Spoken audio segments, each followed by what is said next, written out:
Hello everyone, welcome back to Curious Affairs. In this video we are going to talk about a topic of GS2 polity जो कि आजकल काफ़ी news में चल रहा है। तो लोकसभा ने एक बिल पास किया है जो कि रिप्लेस करेगा ब्रिटिश एरा के क्रिमिनल लॉज को, यानी आईपीसी, आईईसी, सीआरपीसी, इन तीनों लॉज को ये पर्टिकुलर बिल अगर एक्ट बन जाता है तो इट विल रिप्लेस दैम।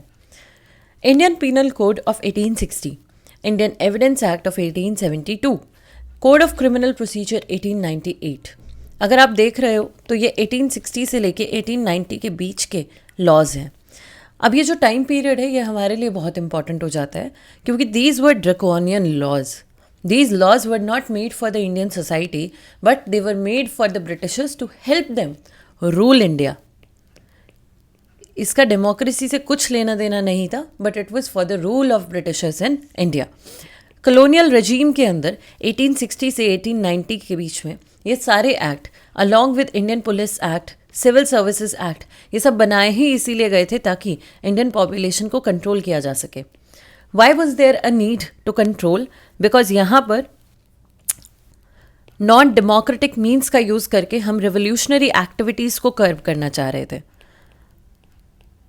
आपको याद होगा चापेकर ब्रदर्स ने जब रैंड को असैसिनेट किया था उसके बाद पुणे से लेके पूरे इंडिया में काफ़ी ज़्यादा हल्ला मच गया था और ऐसे टाइम पे ब्रिटिशर्स को लगा कि हमें अपने लोगों को प्रोटेक्ट करना पड़ेगा, हमें इन लोगों को और अच्छी तरह रूल करना पड़ेगा या कंट्रोल करना पड़ेगा। And that is why these draconian laws were brought in to place. These were not in favour of Indian citizens, this was more like making Indian governance a police state. And that is why these laws did not have any rule of law, did not have any justice or emphasis on justice, and it was just to rule India and not to present a democratic form of government. ऐसे में colonialism का जो time है वो ख़त्म होता है। Post independence यानी अभी जिस एरा में हम जी रहे हैं हमें इन लॉज की ज़रूरत है but in a more diluted form. क्योंकि जैसा कि हमारे होम मिनिस्टर ने खुद कहा है कि we do not want India to become a police state, right? We want India to be a welfare state. That is why these particular laws had to be altered. इनका alter होना इस time पे इसीलिए ज़रूरी था। हमने क्या किया, अपने इन्हीं सारे लॉज को कंसोलिडेट किया, सिस्टमैटिकली इनको अरेंज किया और हमने इसे प्योर इंडियन लॉ बना दिया। डेमोक्रेटिक और कम्युनिटी कंट्रोल लाने की कोशिश करी instead of trying to rule the citizens. Decentralisation of power. Britishers कभी भी इस डिसेंट्रलाइजेशन के कॉन्सेप्ट को हमको नहीं दे सकते थे because we were not independent back then. But now that we are independent and we want our citizens to be well self aware of themselves, इसलिए हमने डिसेंट्रलाइजेशन ऑफ पावर के कॉन्सेप्ट को आगे बढ़ाया। Basically dividing power at every basis. Centre पे power है, फिर state पे पावर है, फिर पंचायती राज इंस्टीट्यूशंस में भी पावर है, फिर ग्राम सभा में भी पावर है, राइट? तो वी आर ट्राइंग कि जितना हो सके हम गवर्नेंस को डिसेंट्रलाइज कर दें। So this step is obviously welcomed to remove the draconian laws that we had, which were IPC, IEC and CRPC. अब ऐसे में इनको रिप्लेस करके कौन सा एक्ट लाया जा रहा है या कौन सा बिल लाया जा रहा है? बेसिकली भारतीय न्याय संहिता सेकंड, भारतीय साक्ष्य बिल, भारतीय नागरिक सुरक्षा संहिता बिल। ये तीनों ही आपके मॉडर्न वर्जन है उन तीनों बिल्स के जो कि हम ब्रिटिशर्स के कहने पर इतने सालों तक चलाते आए हैं।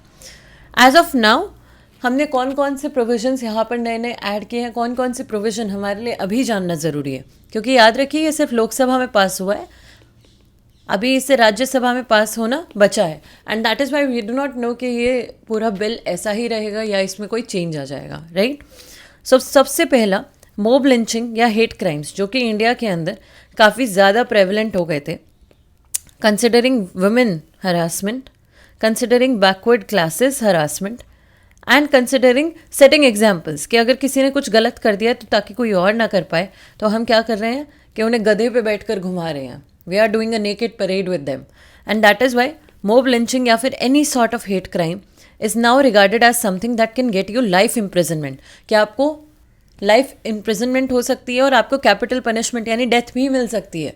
सो these two crimes that were basically under some sort of subsection, पहले भी थे लेकिन एक सबसेक्शन के अंदर होते थे, अब इन्हें प्रॉपर रूल्स बना दिए, अब इन्हें प्रॉपर लॉज बना दिया है, ठीक है? वाई? क्योंकि any case of divisive technique is not appreciated in India. आपने देखा होगा mob lynching generally happens in the matters of religion. Hate crimes generally happen towards women, towards backward communities, towards the people that the constitution wants to help the most.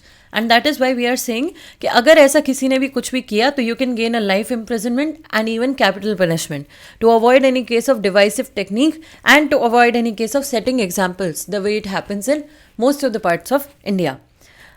अब यहाँ पे जो zero FIR का concept है वो पहले भी exist करता था, but it use to exist for women crimes और फॉर्म्स ऑफ हीनियस क्राइम्स के जिसके केस में आप ज्यूरिसडिक्शन का वेट नहीं कर सकते हो.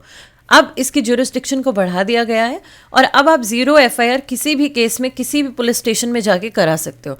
अब ये इस पुलिस स्टेशन की रिस्पॉन्सिबिलिटी है कि ये जो आपकी FIR है ये कंसर्न पुलिस स्टेशन तक पहुंच जाए और वहाँ से आगे का काम होता रहे.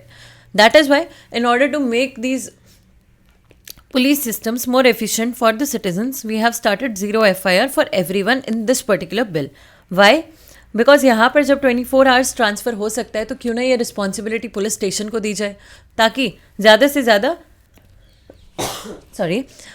ज़्यादा क्राइम्स रिपोर्ट हो सके और ये चीज़ in favour of people work करती है.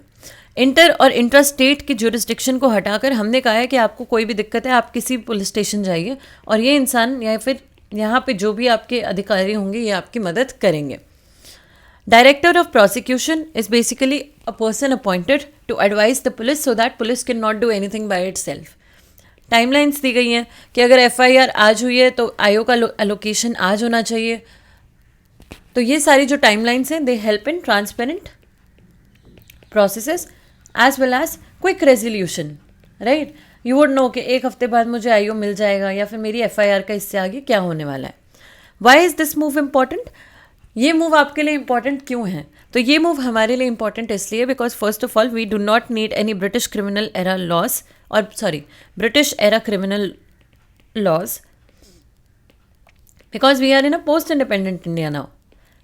And we do not want to rule our people. We want them to have democratic means. We want them to have the concept of justice. We want them to have the concept of rule of law. And we want them to have a concept of freedom. So instead of trying to make India a police state, we are trying to do as much possible as to make decentralization a true reality of India in all forms.